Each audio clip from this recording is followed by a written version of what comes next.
And welcome to Real Geek Media. It is Thursday, December 12th, 2024. I am Hayden Stoll, joined by Christopher Michael Blake, and our very special guests this week, Black Ad Films. We have Ronald Black and Chris Avellino. How you guys doing? We're going to What's going talk on, guys? we're going to talk this week exclusively with Black Ad Films, and we're going to find out what they're all about, what's going on, what we can expect. And gentlemen, what's new? Go ahead, Ron. You want me to start? I got commotion going on behind me. I have two cats, and these cats will jump on the screen behind me, and one was on my shoulder. You got my daughter coming in here, jumping all over me to say hi to people. Yeah, I've got 4 cats in my house, so I know the feeling. I never want see more? one, but Yeah, more. I have more locked in outside. with one. literally I just put this on live. My wife opened the front door and there's a cat walking down the sidewalk. She's like, "Oh, there's a cat." She's trying to call it in the house. I'm like, "No, we don't need any more." But as far as us, we're still working on Swine and Dine. We still have some shots to do. We just wrapped some shooting tonight with one of the talent that we have. You can say her name. Lauren Elania. She's playing the character of Alex in our film. She sorry. was great. Smoke show? I'm sorry. You say that word aloud. I mean, it's okay. I could say it, right? Yeah. I've seen her at the Jersey Horror Con and stuff. Yes. And I never say hello to her. She's a very beautiful young woman, yeah. Yeah. She's a doll. She is a doll. Yeah, I was. I'm a huge fan. Yeah. She was very fun, very funny. She was very lighthearted and bubbly and all that. It was a pleasure having her. The best part about, in my opinion, Lauren Elania, I believe she has 50,000 Instagram followers. Yeah. And if you can even have her promote your stuff on her Instagram feed, if you get a fraction of that back on YouTube or through financing or something, that's a huge number. Absolutely. Yeah, that's she when she left, that's what she said. She's like, she's going to start promoting Swine and Dine big time. Awesome. Swine and Dine big time. So let's talk a little bit about Black Ad Films. Like, let's talk about the story behind their founding and how you guys linked up and what inspired the creation of this company. You want me to go? All right. We've only been in existence since March of this year. Me and Chris been working together for over like 10 years. Like, we've known each other for about 12 years. We work on the same site, and we just kind of hang out together all the time. We go to the monster cons, all the conventions, and that's where we really started to like get our feet on the ground with the horror industry. And like I said, then one thing led to another. I started producing movies and doing the Indiegogo thing, and next thing you know, I'm in this and in that and helping with this and helping with that. And I told Chris, I'm like, we want to do this. It's easy. Let's do it.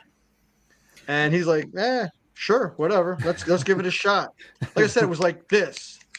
I've only been in this industry for like a year, if that.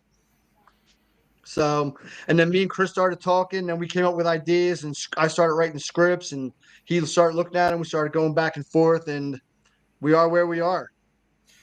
So let me ask you. You said you've been in the movie industry for a year. What movies have you been in, or what productions have you done, or what have you produced? I've been in and executive produced Boy From Below, which is coming out next year. Deadly Endings is coming out next year. Grind, which is coming out next year. I was in all 3 of those and produced all 3 of those. I helped PA 2 of them. I'm pretty good with all the writers and the directors for those movies. I'm like real tight with all of them, and I just every set I go to, I pick up a little bit more, and that's how we started getting better and better. What we do is because I ask questions and I watch and I learn. It's like school for me. It's like school. And like I said, there's also Camera X, which we've been working on. A few other movies popping here and there, but yeah, it's just like any opportunity I get to go on set, I'm there, helping out, asking questions, whatever. The Crow, Days of Sodom movie, that's coming out next year, so I'm gonna have a busy year next year with just movies coming out. Chris? Yeah, I think the big factor that developed Black Ad Films, Ron had back the movie. I don't remember the movie it was, but one of the perks was you can create a movie poster for the movie. And he came in my office. And he's like, "Boy from Below," and they were going to promote a poster in the background somewhere for a movie theater, I believe. And he came to me and he said, "I got to come up with an idea." And I think I said, make what you know. What do we know? We know Monster Mania. It's our passion. We try to go to every Monster Mania we possibly can. We spend an extra day there. We go on Thursday. We live around the corner from it. We are there all weekend long until the very end. We're at the auctions that they have there. We love that place. Absolutely. And so we started with that, and then he did his little poster for it, sent it in. And then right before Monster Mania in March, he comes in a week before. He's like, "I wrote a script." I'm like, "All right, what is it?" He's like, "MonsterCon." I don't think that was the original title per se, but he wrote this story and we just went with it. We said, "Yeah, let's do it. Let's see what happens." And we have a bunch of friends there, and we got with them and we said, "Hey, how do you guys feel about being in a movie?" They're like, "You're kidding, right?" The day of the con. The day of the con. And all of our friends are there, and the people we hang out with, they do a variety of things from cosplay to get autographs, photo ops. They're doing everything. And we didn't want to take too much time away from them, but the people we surround ourselves are amazing. They are truly great, gracious people who will do just about anything for you. And not a single person said no. They were a little hesitant. They were like, "You guys have never made a movie before. Do you know what you're doing?" I'm like, "No, but we'll figure it out along the way. We'll all learn in the process." And we shot a terrible movie. I mean, we had no idea, and it was a disaster, but we did it. And we credit ourselves heavily because it takes a lot to take that final step of actually just doing it. And then getting to that next step of completing it and putting it out there for the world to see. Whether anybody sees it or not, doesn't really matter. We actually did it. So many people talk about it and never get past that hump, and we did. And so for us, that's a giant hurdle that we are super proud of. I'm sure Ron will tell you the same thing. Definitely. Like I said, for me and Chris, the only thing that matters to us is if one person watches it and goes, "Oh my God, I really enjoyed that." That's all I care about. I don't care about anything other than people watching it going, "Dude, that was pretty good. I liked what you did." Now, I am correct in saying there's a division in labor though between the two of you. I know I've talked to Chris before, and Chris, you have a passion with one particular aspect of filmmaking. What is it? I'm more on the tech side. So while I've never edited, I'm always very tech savvy. I was going to say directing. I try. It's tough. Ron's a great director. He's in there. He's doing his thing. I don't mind being there with him, right alongside of him, keeping him on a steady path too, because he gets a little scatterbrained sometimes. But we keep it together. I think we're a good yin and yang on set, which helps. And you like what I do now is I learn from watching other people do. I try to surround myself and my set with people that I know can do the job, so that takes all the pressure off of me, and I surround myself with good people. If you do that, it takes a lot of pressure off of you. You can ask Chris; he knows. I mean, even Swine and Dine, it's like everybody just came to help. Yeah. If we didn't have our special effects guy on set, it would have pulled Ron away from a lot of the other stuff, a lot of the directing, and would have created a bit of chaos for us that I don't know that we would have overcome quite as easily as we did having him there. Kevin Ward, he did special effects for us, and he was phenomenal. It was a blessing to have him on set.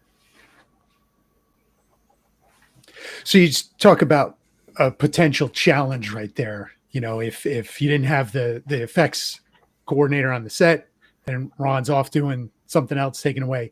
So challenges like that, as you've kind of gotten some of the experience under your belt, and learned how to overcome them. Like, is there anything like a particularly memorable hurdle that you encountered and how you resolved it? Anything come to mind? I don't know if Chris. I mean, there was one major thing that we had to overcome, and I don't know if. I mean, we had. Should we talk about it? No, are you talking about the one I was going to talk about the other one. This wasn't a fraternity prank, was it? I mean, it wasn't no, nothing crazy. It was just one of them things you got to deal with as director / running the whole thing. Producer, yeah, / everything, yeah. But I would talk about so Ron, as the special effects guy, we were shooting a episode of Flicker, and we're setting up the scene, and he's got the blood. He's our blood guy, right? He's got the bottle of blood. He walks into the bathroom. We're setting some stuff up in there, and he shakes the bottle up.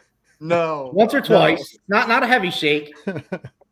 And he opens it up right at the sink, and blood spewed out of this thing so far. It was, and we're staying in a hotel room, and it's behind the mirror. It's on my shoes. It's on my pants. It's on my shirt. It's all over him.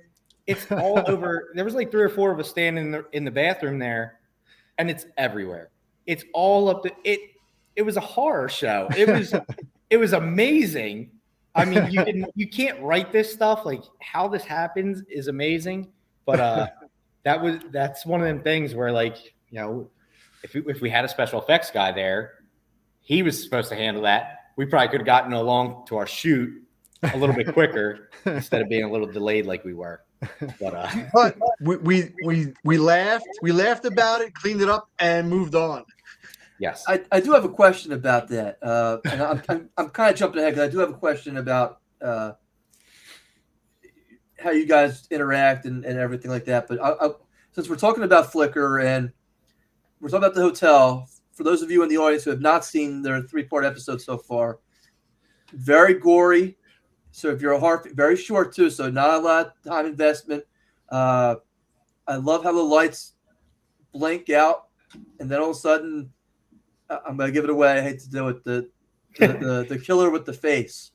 I love the blood. I got to say this before we go to I love the blood. I think it looks great. But that's my question: is are you ever worried about somebody bringing a black light on their forensic team, saying, "Look at all this blood in the hallway and in the bathroom," or this is going to be a murder scene that people are like, "Oh no, it's just those guys from Black Death films." I typically carry a black light with me, and nobody's worried about the blood we're putting in the room. I promise you. It's pretty horrendous when you go into a room. I don't want to know. Are not forgiving for anybody. Ignorance is bliss. Yes. Yeah, I don't want to know. I usually do it at the end of my trip after I've already done my part at the hotel. Now I'll turn the black light on. That might be scarier than anything I've seen. Oof. Yeah, it's pretty gruesome when you walk in there. But we do a very good job cleaning up. That's one thing we make sure we do is do our best to clean up and honestly, a lot of times it's cleaner when we're done than when we started, So we do a very thorough job because we don't want to get kicked out of a hotel. That's the goal. We need those hotels to make more movies. Yes. Yeah. Yes. I want my deposit back. Right. Go ahead, Hayden. No, I was just going to say, if we're talking about that scene, just real quick, I love that kill in the shower with the shower faucet. I thought that was great. I love that. Thank you. Because it's creative. I was like, I can't remember ever seeing a scene like this. That's why I did it. Never. Where somebody's getting stabbed, and it's the poor plumbing guy. Yeah. When the guy in the room was a jerk. Yeah. You know, like Fucking master drummer, man. What the fuck? He was trying to go to a party. he just. He was late. I did like how he was a jerk, though. I thought that was great. Yeah. Yeah, we No, like it's, to it's come up okay with to creative kill ways. Dallas like that. It's okay to kill Dallas like that all you want. It's all right. Dallas is good people. We like having them around. Yeah. He's an up and comer. We're glad to have him be a part of the circle that we deal with around here, and he's such a nice guy. It's a shame to kill him. He got a memorable But it's one, not. though. Yeah. But it's Yeah. not. I was gonna say that's not the story Ron told me. Ron said he very much enjoyed that. It was like, yeah, Yeah. A little bit. That was the highlight of my day. that I believe. So it's the people we surround ourselves with. I mean, we've had people from MonsterCon Massacre, which Ilson 4K and his mom have been such, like, I mean, without them, we would be we wouldn't be where we are now without them. And I just want to let them know, for all that they do for us, that we really appreciate what they do. I mean, the list of people that we could thank is as we've only been in this game for a little bit of time, but the people that we surround ourselves with, we wouldn't be anywhere without them. Yeah. Every single one of them. So I wanted to ask you guys, is there ever a time when you guys disagree on something on set? And if so, how do you guys kind of work through it? Oh, dude, let me tell you something. Chris, you have no idea. We were having a meeting in the trailer on Sunday when we were the last day of shooting Swine and Dine, and these guys are ripping my script to shreds. Like, oh, let's get rid of this. Let's get rid of this. Let's get rid of this. I'm like, you know what? Buck it. Go ahead. Do whatever you want. I don't give a shit anymore. Chris is like, dude, we have to. I'm like, whatever. And then I ran outside and started screaming at everybody. Everybody come running up. They're like, "Oh, what's happening? Is this real drama?" He's faking it. I was just messing around. Yeah. For the most part, we we're both pretty we're on the same page for most of the stuff, and we do a lot. I mean, I was telling a buddy of mine today that I spend more time with Ron than I do with my own wife.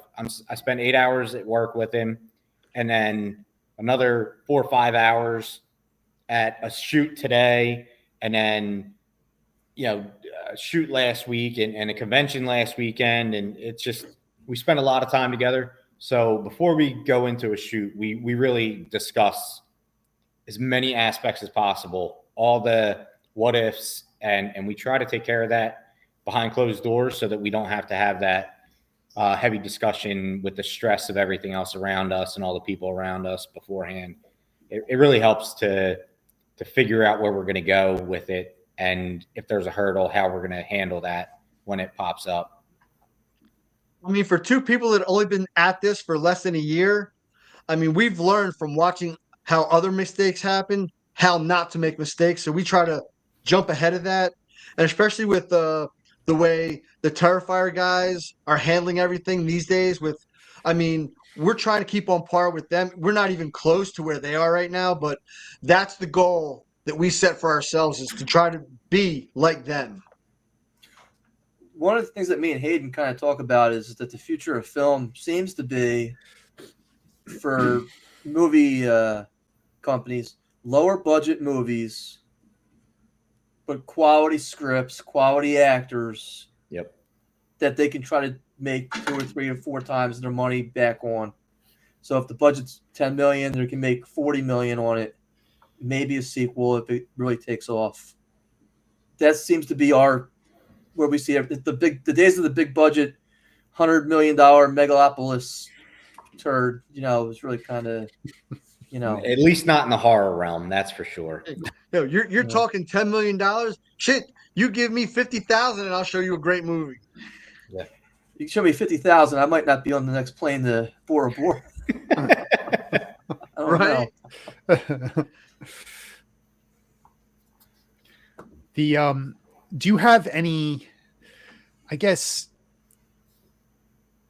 misconceptions about like the independent film making process or anything. I guess, people would say, oh, this is cheap. They did it this way. They did it that. It doesn't look right.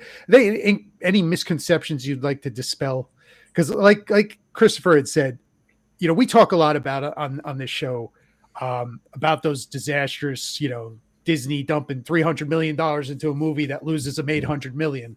And you're like, that is not the way to go. You see a movie like Terrifier and it, just how it's been built up. And what was the total profit that movie made? 100 million. Close to 100 million right now. Yeah. I mean, like, are there any misconceptions, you'd like to dispel? I mean, you can be cheap to a point. I mean, we're spending 6,000 on Swine and Dine. It's going to be like a 20-30 minute short, which in my opinion is fairly relevant. It's not like spending 30,000 on a 15-minute short. But it's going to be like, we're looking at some footage today, and I can be biased because it's my movie, but it's all the people that have seen these clips are like, oh my God, I can't wait to see the edited versions. It looks so good. And to me, I don't care about money. Does not matter to me right now. If everybody looks at that and goes, holy crap, these guys that only been doing this for how many months can turn out something like this for that kind of money, I'll be like, you could give me an Oscar tomorrow and I wouldn't give two shits about it. Yeah. So if all those scenes were with Lauren Alenia, I'm definitely in. I'm just saying, I'm just, yes. Again, I can't take my mind off. I'm sorry. I gotta bring myself back. Does the character in your Flickr series, the killer, the mass murderer with the face, does he have a name? What do you refer to him in scripts? Flicker. The Flicker. The Flicker. Yeah. I like it. I really think you got something with that character, by the way. I really do. So if I proposed 100 episodes, you'd be down with that? No, I would not propose 100 episodes. What I would tell you is I think you're making a mistake not making that a bigger production type movie. Yeah. Oh yeah. Like I said, that we do that for fun, just so we can get people to see what we can do. That's all that's for. I mean, we're not trying that's our to own real break budgets. But I think I'm definitely into watching more of that content. oh yeah, And I think you're on to something, guys. I really do. It's a great character. It I like really it. is. Yeah. It's like you get to the point like with the woman with the laundry And the intestines coming out. Yeah. That was like, I loved it. I loved it. I was like, yes. I was like, is this great. thing gonna stop coming out? It's like, it really look that big. I mean, But the way you did it, and you got the low angle, and it's like, Oh yeah. Yeah. that was great. That's low budget filmmaking at its finest for sure. We've never made intestines before. We winged it, and they were giant intestines. And I wanted to do the angle from underneath, and we made it work as cheaply as possible. And we literally used the 8x10 sleeve for pictures to block the camera from getting blood on it. And Wow. you can hear it like hit the plastic, and the plastic wasn't clear. It was a crappy old one. So like it definitely had like a grainy image feel to it, but it was definitely fun to make and fun to watch and fun to edit. I mean, I even showed the Levies that video, and Jason, he loved it. He was cracking. He's like, oh my God, the intestines are like awesome. You can't do better than big giant intestines for a little lady. She was constipated. What can we say? That's why she was so mad. Now, I'm going to promote you guys a little bit before we start talking about Swine and Dine. You guys have merchandise out now. Is that correct? Yes, we Can do. you just go ahead and tell us where we can find that merchandise? If you guys have a website somewhere that your fans can, after watching the Flickr series, go to buy your merchandise or support you, or Yeah, it's on redbubble.com, Black Ad Films collection. You can find us on there. Link in my bio on my Instagram. I'm working on getting the links on our website as well. I've shared it on Facebook. I mean, and then if anybody has any ideas for other stuff they want to see on t-shirts, we're always down to design new stuff. And everything Swine and Dine can be found on the Indiegogo page. We have sweatshirts and T-shirts and Yeah, we got some perks on posters. there. Good. And we had a great artist that did the artwork for Swine and Dine. He was very reasonable, and he was just as excited. We'd met him at one of I think it was New Jersey Horror Con, and I reached out to him. I said, "Hey, I really like your work. Do you mind doing a poster for a movie, just based off a script, nothing else? I had nothing else. We didn't even cast yet." And he's like, "Yeah, I can do it." And he had it back to us very quickly, and we asked for a couple changes here and there, and he did that. He did a first rough draft, which was just a face, and that was it. And we're like, "Nah, we don't like that. Let's do something different. We want the fire and the pan in it." And he did that, no problem. Very quick turnaround on that. And I managed to see him at, was it Monster Mania Oaks, I think? Yeah, Oaks. I had the posters printed out at that point, so I went over and because I'd never personally met him in person at all. So I walked up to him and I said, "Hey, you probably don't know me, but I'm Chris Avellino. You did this poster." And he's like, "Oh my God, that's amazing. I can't believe you got that." I said, "It's for you. Here, have it." He's like, "Are you serious? I've never done a movie poster before. This is awesome." So it was great working with him. He's a very tall, outgoing, outspoken guy. He does great artwork, and he's very interested in playing in one of our movies as well. So we could definitely kill him soon in a flicker. It'd be cool to see somebody shorter killing somebody taller like that. That'd be fun. I think he's like 6'5" or something. So that would be fun to kill him. We're always, every time we meet somebody, we're like, how can we kill that person? How can we kill them a little different than last time? Hayden's volunteering We got now. people I'm from all letting over them the know. Midwest asking, "Yo, we want to be in the Flickr episode. We want to die in a Flickr episode." A lot of people ask that question, which is That- awesome. That is very cool. That is very cool. Yeah, That's one of the shirts we want to do is just put it on the back. Do you want to die in a movie today? Like that's our tagline right now. Is like, do you want to die in a movie? Like, we can do it. Like, it doesn't take much. You don't have to be a great actor to die in a movie. Can you fall? Great. We can kill you. We can make you look good. I promise you. Nice. Hayden, you got any questions? I got a bunch. I'm just gonna one more before we get on into the Swine and Dine. Is there any genre that you guys would be interested in tackling outside of horror? Comedy. Interesting. We love comedy. It's harder to write, and you need if everything's got to be dead on, accurate. All the signs have to they've got to pop like this. And I think I could write it. It's just going to be getting the people to portray it, which we've already got an idea for one. Me and Chris are working on talking about it right now. We got it. We got a couple ideas for some comedy stuff out there, and we're excited about all of them. Like you said, the comedy is not easy to write. It's very hard if you're not a comedian to make sure these lines deliver properly and all that. But we're always talking about comedy, comedy horror. We love blood and laughs. Yeah, blood and laughs, and anytime you can laugh during a murder scene, I think it's awesome. I have such a great time watching a movie like that. Nice. Very cool. Very cool. I like it. Now, I was very fortunate enough to read one of the spec scripts for Swine and Dine that Ron did, and I was very impressed with the whole thing, and I can't wait for the final product to come out. Can you tell us because you guys have a lot of stars in this movie. Can you tell us who's starring in this movie for anybody who's not aware who's starring in Swine and Dine?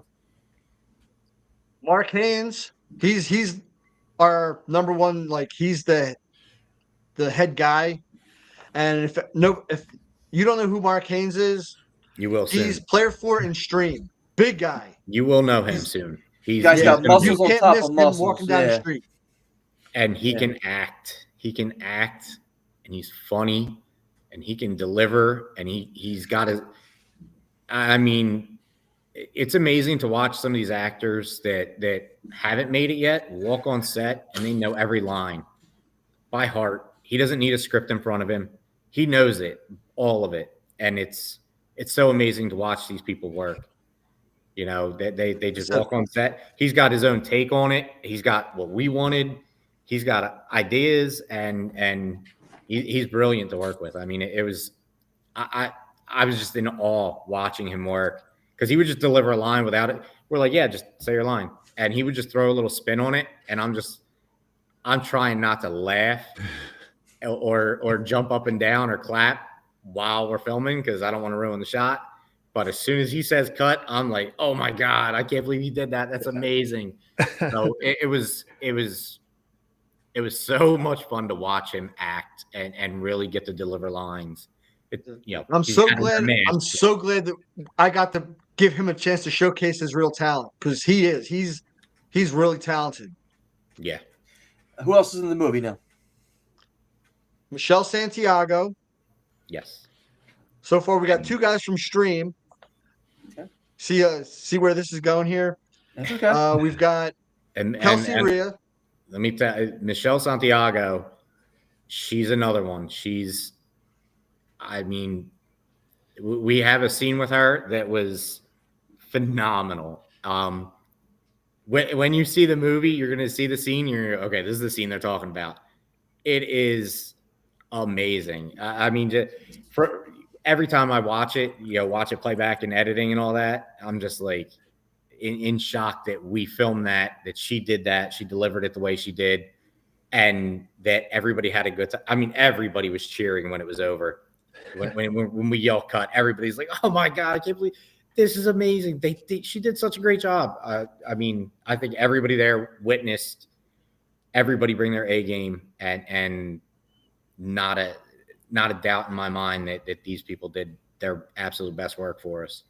And Ron was saying on to the next one was Kelsey Ray, and she's, I mean, she's a superstar actress. She can. I worked with her on Grind, and that's where she came from. Like, because I knew her, and Kelly Marks, who's another one of the producers, she knew her, so she was with her when we got the call, and I'm like, "Yo, if she wants in, like, let her know." And she was like, "Yes, please," and she delivered. Like I said, the 3, Mark, Kelsey, and Michelle, we couldn't have made this movie without them. I mean, they were great. All 3 of them were like phenomenal. They pulled everything off that we asked them to do and more. Yeah, nobody said no to any crazy stunts we had. They were all stoked to be a part of it. They were adding in stuff that we didn't even think about, and we're like, yeah, do it. Absolutely do that. We didn't think you would do it, but go for it. We're down for that. We would love to see that on screen. So every one of them, I mean, Kelsey's like, "Do you want me to scream again?" We're like, "Can you?" She's like, "Yeah." We're like it. Because to our set there, the first day was beautiful during the daytime, and then nighttime rolled around and it downpoured. Now we were inside in a barn. We had some tents set up outside for some of our stuff because we couldn't fit everything inside the barn. We pretty much had the barn set up as our stage for location. That was our location. And it was torrential downpour. I mean, it was crazy. I think it's the first time it rained in like 5 months was that night, of course. And nobody got too upset by that. And then the second day was rigid cold. I mean, brutally cold. As miserable as you would want to be being cold, nobody was miserable. We made it work. The farm was an amazing place. They luckily have a room in there that's for their exotic animals. Exotic animals that need like to their be exotic warm. Birds and turtles and warm weather creatures. Yeah, they got an iguana, some tortoises, parrots and stuff in there. So they need to be warm. So they've got heaters going on in there to make sure it's warm all the time. And so scenes are over. People are running in there to get warmed up. So we all made it work. Nobody, I mean, obviously everybody said it was cold, but nobody was upset by it. We all made it work. And I think everybody had a good time with that, which is good. But they all delivered. Absolutely. I mean, we're going to be releasing some BTS videos and stuff, and you could see Mark Haynes the whole one day had a blanket on the entire. Like when we weren't shooting, he was covered in a blanket, and as soon as we said ready, the blanket came off, and even Michelle and Kelsey were all wearing heavy coats and everything. As soon as we said ready to go, they all came off, and it was in the mid to low 30s and inside the barn. So. Yeah, there's no heat in the barn besides that one room. So even though it's all closed off, it was still pretty cold in there. But we all managed, and we had. I think everybody had a great time. I know me and Ron did. We were both, we were riding the high for at least the next couple hours afterwards, if not a couple days. I know I lost my voice the following 2 days. I could not talk that Friday. That Friday, I could not talk. Yeah, we went right to another set for our friend of ours, Montavious Parker's movie Mirror Mirror, and on that set, we're trying to talk to people, and I got to whisper because I got no voice, and I'm like, I had to drive Montavious and Kevin Ward to the set, and they're trying to talk with me, and I can't really talk because I got no voice, and I'm doing my best, but I was struggling the whole time to keep up conversation with them. Is there any aspect of Swine and Dine that you are most proud of? I guess as far as like your progression as filmmakers. Like I said, I can't. I tell you, every time I look at the footage, I can't believe that we made this. This is ours. I'll walk away like right now. I'm like, it's just a simple movie, and then I'll see some of the footage, and I'll get ready. I'll start to have tears in my eyes. I'm like, I can't believe we did this. We did this, and it's just incredible. I can't. It's like you said. It's a high that's going to keep coming and coming and coming. That's can't be matched. Yeah. Until our next one. Yeah. But the first night we had a pretty important kill scene that we had to do, and it was super stressful for everybody because the way we had it laid out.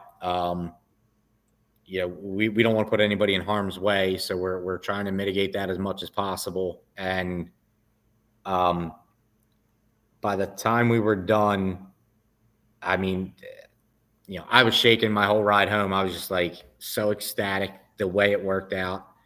Everybody cheered when it was over. I think just about everybody that left that first night was probably up there in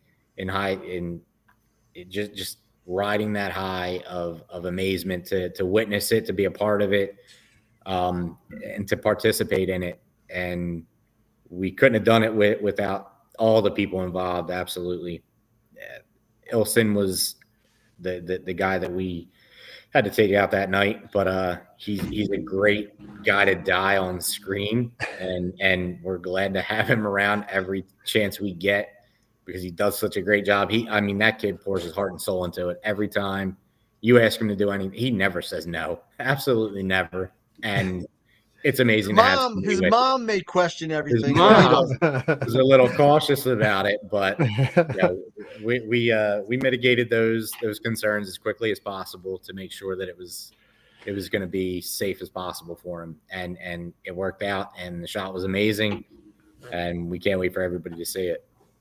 So, talking about you can't wait for everybody to see it. Do you guys have a conservative release time frame coming up as to when this will be released, and where can your fans view this when it is released? All right. As far as when it's released, Chris is going to field those questions because he's the one that's going to be editing everything. As far as when people can watch it, once it's all edited and sound, and we got sound and everything going through, we are going to release it on YouTube for 24 hours because that's what we're allowed to do that before we put it into the festival circuits. Okay. Once we start getting into festivals, me and Chris may print up some DVDs and we'll probably have some DVDs and Blu-rays to release at conventions that we attend and perhaps on our Indiegogo or even on a website for people to purchase them. But there's some strict guidelines with some of the festivals that you really aren't supposed to have your movie out there for public consumption while you're on the festival circuit. So we don't want to get in any trouble with that, and we really hope to spread out across the country, if not the globe, with this through some festivals. Good for you. But we are going to try to have a premiere, a couple of premieres in the area. I'm already looking at Smod Castle for one. There's a little theater in Lancaster where they did Stream. I'm looking at that, and maybe one or two in the Philadelphia, Delaware area. That's cool. Very cool. That way, people local that helped make this movie can actually go see it. As far as the editing side of it, sadly, this is the busy time of the year for a person with 2 kids and whole family and all that. So I don't have as much free time right now to be editing as much as I would like to be. But we did such a good job filming everything and planning our shots appropriately that it really won't be that much of a task. The hardest part was just sifting through everything and labeling it and making sure we had the shots we needed. And, obviously as we're going through, we're like, crap, we don't have anything here. We need to fill this. So we've got to do some post-production stuff, some audio stuff and filler stuff to make it all work the way that we expect it to at the end. But nothing crazy. It's all little stuff. So we still have a little bit more to shoot. One scene with RTK and 2 audio scenes with Mark and Michelle. And that'll wrap all the footage that we need. We got tons of stock footage of the pigs at the farm, which I would like to shout out that farm.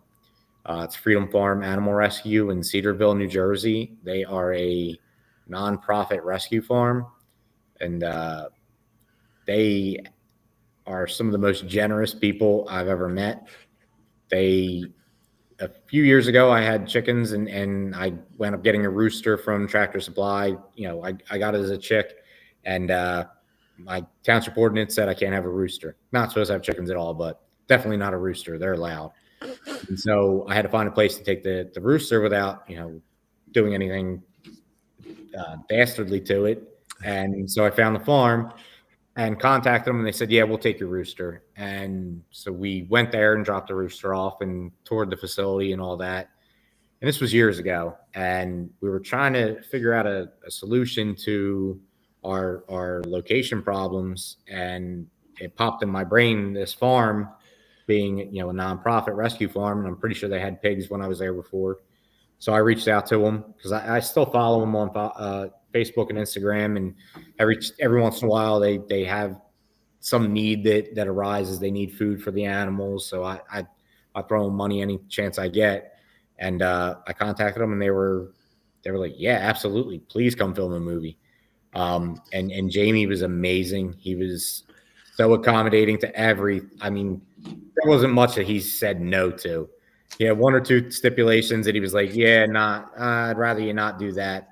But outside of that, they gave us a whole barn to do, and no expectation of any money from us.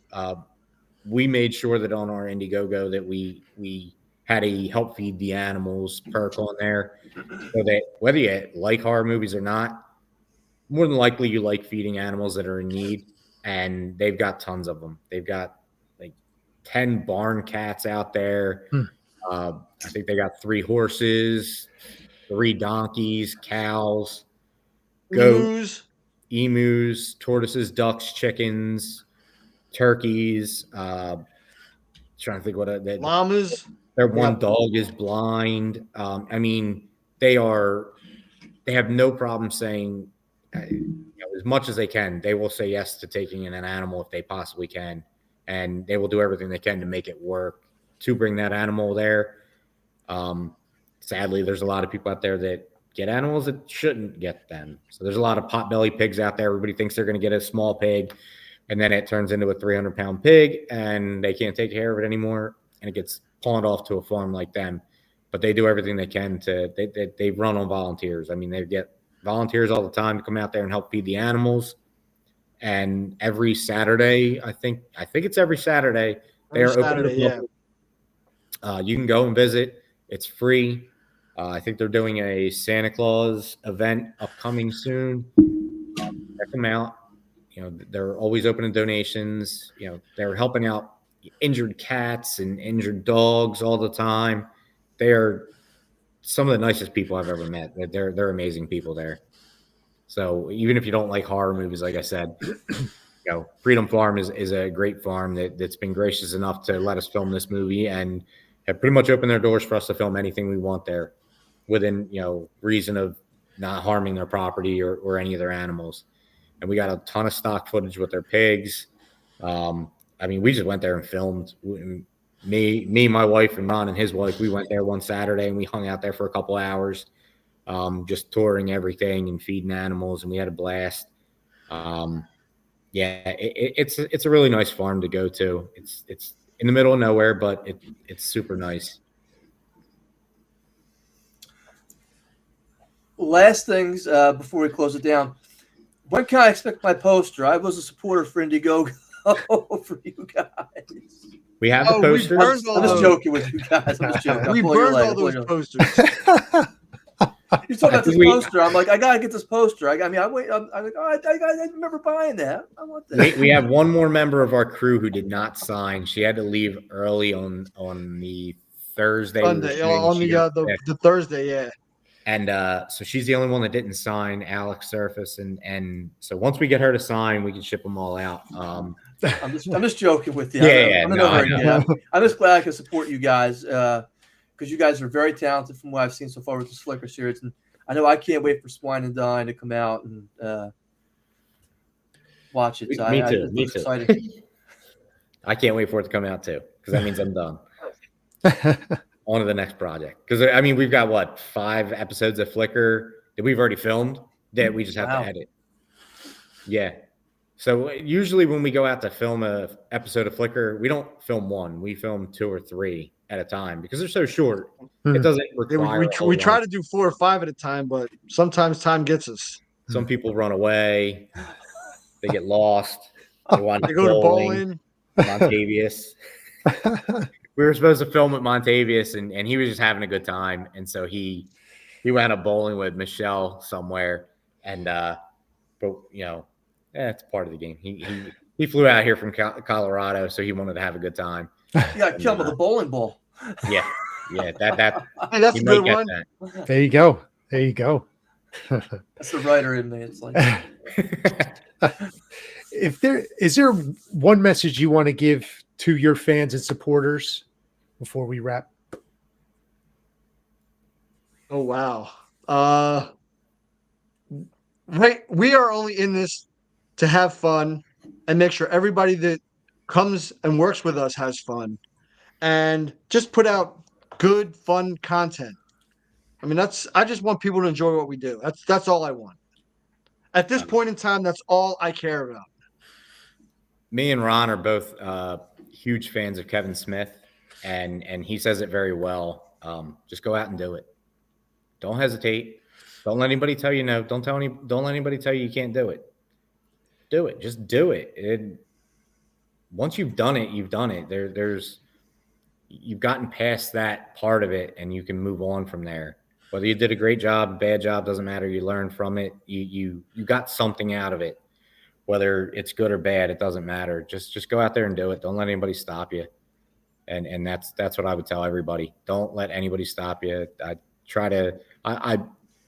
A big part of this is I hope that, you know I take a lot of time away from my family doing this stuff, but I really hope that in the future my kids realize that, like, this was a bit of a dream for me, and I'm hoping they take that same idea and run with it one day in their lives and chase their dreams a little bit, and don't let anybody tell you no about it. Do what makes you happy. Life rules. That life rules. Is there anything you guys want to promote before we close out? Promote. So, for example, I heard a rumor that you guys may or may not be at the next New Jersey Horror Con. we are going to be actually May 1st. No, not May 1st. February 1st, we're going to be at Sayreville for I Heart Horror. All right, Yep. cool. And then we're going to do the May New Jersey HorrorCon in Atlantic City. We'll have a table set up there as well. Yeah. Hope to see you there, Chris. I will probably not be at the May one. But we will be at March. We just might not have a table. I'm trying to get Hayden to go on February 1st with us to I Heart Horror. I got some great interviews with a lot of paranormal experts and stuff at Cryptids and Paranormal. They have an event coming up in June, which I Heart Horror also runs. They help run. So yeah, great guys. The brothers. They're wonderful. Yeah, Cuneo brothers they're really great awesome. guys. They're awesome. They're the nicest guys. There's a lot of great people in this independent horror industry that once you dive into it, I mean, there's endless number of people that are just generous and kind and willing to give you every piece of information they've gathered in their time in the industry, and it's great to be around this culture, because without Monster Mania, New Jersey Horror Con, and all the other little cons that we've been to, Kentucky Scarefest and all these other places, you don't get to meet these people. I met another author, and we both met an author in Kentucky, and we spent a lot of time talking to him, just chatting with him about different things. And he does a lot of history-based books, so he just does all of his research as much as he possibly can, folklore and stuff like that, and then he writes books about it, and they're really amazing. He sent me a screenplay that he recently did, and I couldn't put it down when I read it. I started and I couldn't stop. I gave him some notes on it that I think could help make it adapt better to human emotions for some people, because he's telling it from a historical standpoint, which is great for like a History Channel type TV show. But when you're trying to do a movie, it doesn't always work that way. People want to have a little bit more going on into it. But Alan Searcy, he's a great author, and I hooked him up with Michael Joy with Macabre Marketing recently, and he did an article for him. And I'm glad to connect with these people in any way possible and learn from them and help them out in any way I can, even if it's the dumbest possible thing. But like I said, this whole culture it's really amazing. It really is. Getting to meet Christopher Michael Blake was astounding to me. He's an author. Are we talking about the same guy? Yeah. No, I mean, I absolutely thank you so much for contributing to our Indiegogo campaign. We can't thank you. We can't thank anybody who contributed enough. Without your support, we couldn't have made what we actually made. We could try, but we just want to thank everybody just for believing in us. I mean, we're just two guys that don't know anything about anything, and people just believe that we can do stuff, and we do it. hey! Don't tell anybody. I don't want to tell people that. Hey, it's something you want to keep in the closet. It's like, hey, there's no closet here, man. Man. In the closet is, It's good to let people know that we don't have a history in this. We've never gone to film school. We never touched a camera before any of this. We're all learning as we go. Every aspect of this, we don't know anything. I never edited before. Never really shot on a camera besides a cell phone. And I'll tell you, the one thing that I learned on MonsterCon Massacre is you better get damn good audio, because otherwise you are going to struggle to make anything work without audio. You can fudge video, you can use transitions, you can make it grainy to make it work, but without audio, oh my God, you're gonna go crazy trying to make it something decent without good audio. We learned that very quickly. If I'm going to promote one thing, it's going to be, if you haven't seen Stream, go out and see it. Yeah. Okay. Real good Real good horror slasher movie from Fuzz on the Lens. Yep. Real good. If you're into Terrifier, you definitely got to watch that. Even if you're not into Terrifier, even if you're into horror movies that like to bring in, all the all-star casts of the last couple greats from horror genre, they're all there. I mean, the cast alone should get you interested in that movie. Yeah. Everybody in it was amazing, and we got to meet some of those people, and they're all kind, and most of these actors are willing to work. They don't have a problem working. Some of them just have a bigger price tag than others, but You weren't lucky enough to meet Tim Curry, were you? no, was gonna say. Unfortunately, I've met him not. in the past, but not since he's been in stream. Yeah.